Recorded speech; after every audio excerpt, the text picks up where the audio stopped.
Hi friends, welcome to yellow rice cooking channel. நம்ம இன்றைக்கி என்ன பார்க்க போகிறோம்னா, கார்ன்ஃப்ளவர் வச்சு ஒரு சிம்பிளான அல்வா. 1 கப் கார்ன்ஃப்ளவர் மாவு, அது கூட 2 கப் அளவு தண்ணி சேர்த்து கட்டியே இல்லாமல் பொறுமையாக கரைச்சிக்கோங்க. நீங்கள் கையில் கரைச்சாலும் சரி, கரண்டியில் கரைச்சாலும் சரி, கட்டி இல்லாமல் பொறுமையாக கரைச்சிக்கோங்க. நல்லா தண்ணியாக பால் மாதிரி இருக்கும். தண்ணி அதிகமாகிடுச்சுன்னு கவலைப்படாதீங்க. ஒரு அடிகனமான பாத்திரத்தில் 1 கப் அளவுக்கு மாவு எடுத்துருக்கோம் இல்லைங்களா, அதில் 2 கப் அளவு சர்க்கரை, 2 கப் அளவு தண்ணி அது சேர்த்து பொறுமையாக கிளறிக்கோங்க. அந்த சர்க்கரை தண்ணியில் நல்லா கரையட்டும். பாகு பதத்துக்கு வேணால் சர்க்கரை ஃபுல்லாகவே நல்லா கரைஞ்சிரட்டும்.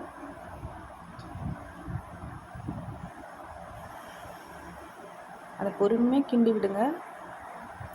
இப்போ பார்த்திங்கன்னா சர்க்கரை தண்ணியில் நல்லா கரைஞ்சி நல்லா கொதிக்க ஆரம்பிச்சிருச்சு. இப்போ நம்ம கரைச்சி வச்சுருக்கோம் இல்லைங்களா கார்ன்ஃப்ளவர், அதை அதில் சேர்த்து கிளறிக்கோங்க. நீங்கள் கிளறும் போதே கட்டி கட்டியாக ஒரு கண்ணாடி பதத்துக்கு அந்த மாவு கெட்டிப்படுறதை பார்க்க முடியும். கட்டி ஆனாலும் கவலை இல்லை, நம்ம கிளற அந்த கட்டியெல்லாம் உடஞ்சி அல்வா பதத்துக்கு கரெக்டாக வந்துடும். கட்டி கட்டியாக ஆகுதுன்னு நீங்கள் கவலைப்படாதீங்க. நீங்கள் பொறுமையாக கிளறிட்டே இருங்க, கைவிடாமல் கிளறிட்டே இருங்க.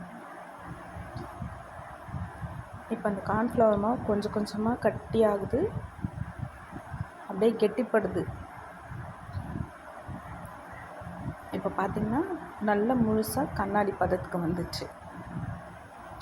இப்போது இந்த ஸ்டேஜில் நம்ம கொஞ்சம் நெய் சேர்த்துக்குவோம். நெய் தான் சேர்க்கணுன்றது கிடையாது, வாசனை இல்லாத எந்த நீங்கள் ஆயில் வேணாலும் சேர்த்துக்கலாம்.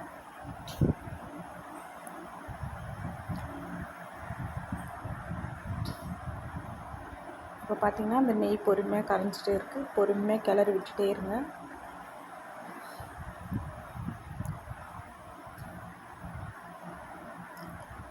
இந்த ஸ்டேஜில் உங்களுக்கு தேவையான ஃபுட் கலர் சேர்த்துக்கோங்க. உங்களுக்கு எந்த கலர் வேணுமோ சேர்த்துக்கோங்க. இந்த அல்வாவில் கலர் சேர்க்கலன்னா இன்னும் நல்லாவே இருக்கும் பார்க்குறதுக்கு. உங்களுக்கு தேவைன்னா கலர் சேர்த்துக்கோங்க, இல்லைன்னா தேவையில்லை. இப்போது நல்லா இந்த மாதிரி கலரிட்டே இருங்க. அல்வா பார்த்திங்கன்னா கொஞ்சம் கொஞ்சமாக கெட்டிப்பட்டு நல்லா அல்வா பதத்துக்கு வந்துகிட்டே இருக்குது. நீங்கள் கிளறும் போதே உங்களுக்கு தெரியும்.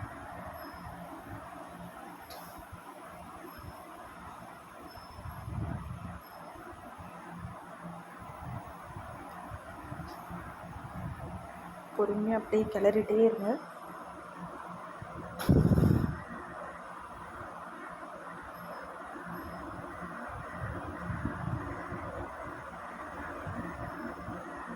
இப்போ பார்த்திங்கன்னா நம்ம சேர்த்துருக்கோம் இல்லைங்களா, அந்த நெய்யெல்லாம் அப்படியே பிரிஞ்சு வருது, நீங்களே பார்க்கலாம். உங்களுக்கு எந்த ஃப்ளேவர் வேணுமோ அந்த ஃப்ளேவர் சேர்த்துக்கோங்க. அப்படி இல்லைன்னா 2 ஏலக்காய் சேர்த்துக்கோங்க. உங்களுக்கு ஏலக்காய் பிடிக்கலனாலும் அதை ஸ்கிப் பண்ணிவிடுங்க. இப்போ பார்த்திங்கன்னா அல்வா நல்லாவே நீங்கள் கிளறும் போதே பார்த்துருப்பீங்க, அதில் கடாயில் ஒட்டாமல் எப்படி திரண்டு வருது வெண்ணெய் மாதிரி.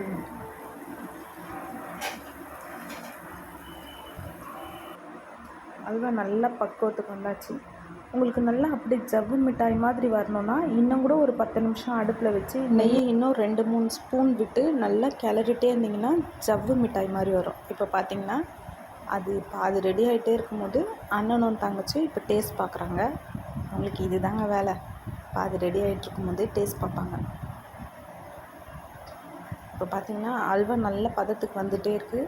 இன்னும் கைவிடாமல் கொஞ்ச நேரம் அப்படியே கிளறிட்டே இருங்க. அதுக்குள்ளே ஒரு பிளேட்டில் கொஞ்சமாக நெய் போட்டு அப்படியே நல்லா ஸ்ப்ரெட் பண்ணிவிட்டு நம்ம கட் பண்ணி வச்சுருக்கிற முந்திரி, பாதாம், உங்களுக்கு எந்த நட்ஸ் இருந்தாலும் நீங்கள் சேர்த்துக்கலாம்.